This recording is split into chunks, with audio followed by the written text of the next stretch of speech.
سلام عليكم. كيف يقضي سعد لمجرد أوقاته خلف قضبان السجن في باريس؟ وبعد الفاصل.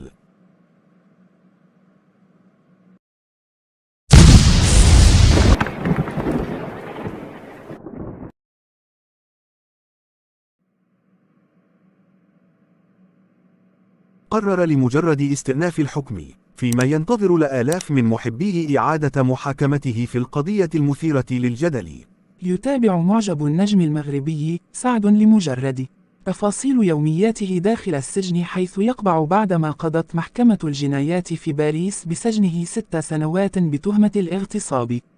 وكان محاميه جان مارك فيديدا أوضح في مقابلة مع العربية أن الحكم الصادر مثير للدهشة، منتقدا الحكم بقوله إنه صدر دون أي دليل مادي أو عنصر طبي.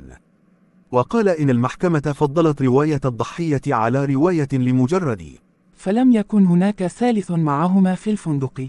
وقرر لمجرد استئناف الحكم في وقت ينتظر الآلاف من محبيه إعادة محاكمته في القضية المثيرة للجدل، ويتساءلون عن حياته في السجن حاليا.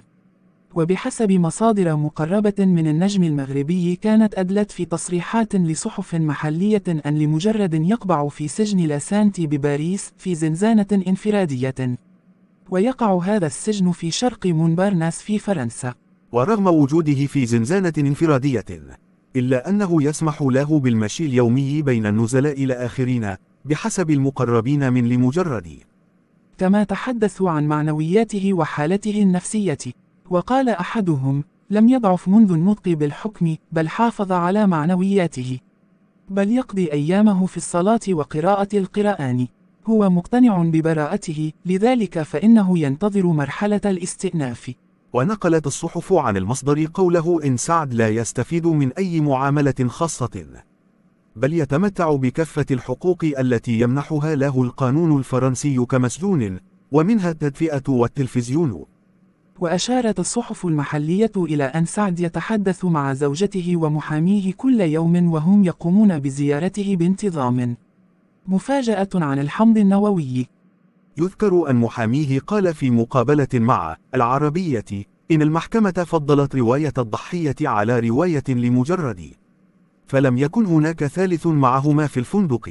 وأضاف أن أحدهما يروي قصة اغتصاب، بينما الآخر يروي قصة مشادة بين الاثنين، كاشفا النقاب عن أن الفحوصات الطبية التي أجريت لم تظهر أي أثر للحمض النووي في الأعضاء التناسلية للأنسة لورا بريول، ممن يدل بوضوح على أنه لم يكن هناك أي فعل اغتصاب يمكن أن يكون قد ارتكبه سعد لمجرد.